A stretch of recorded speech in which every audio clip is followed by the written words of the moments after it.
Hey everybody, I'm Pastor Nick McRae and you're watching Helpful Hebrew, where we learn a new Hebrew word every day. This week in Helpful Hebrew, we are learning the Shema, the ancient statement of faith of the people of Israel. And so far this week we've learned Shema, which means listen, and then today's word is Yisrael. Shema Yisrael, hear or listen, O Israel. And so as you see here, the word Israel, it looks just like the English word for Israel, the people of Israel, the country of Israel, except there's this Y, this Y on the beginning of it. And I'll take a few minutes take a couple minutes anyway, to talk about the origin of this word and what it means.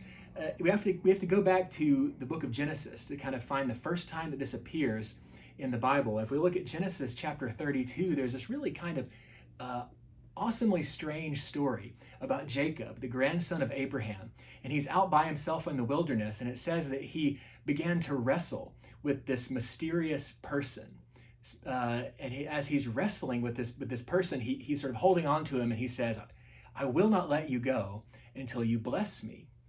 And as he says this, the person that he's wrestling with says, what is your name? And Jacob says, Jacob.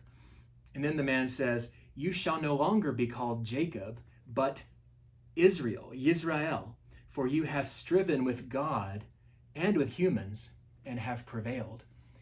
And so it's in this moment that Jacob realizes that the person he's wrestling with is actually God, or like an angel of God. And that God has given him a new name. And this is the first time this word appears in the Bible. He's given a new name, which is Yisrael. And like so many other names in Hebrew, it's actually kind of a pun.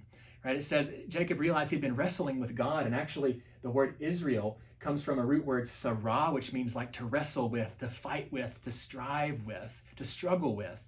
So to wrestle with, and then El, you might remember from a couple weeks ago, is a short form of the word that means God. And so it literally means to wrestle with God, to fight with God, to struggle with God. So yeah, that's where the word Israel comes from. Well, that's all for today. Join us again tomorrow as we learn another Hebrew word.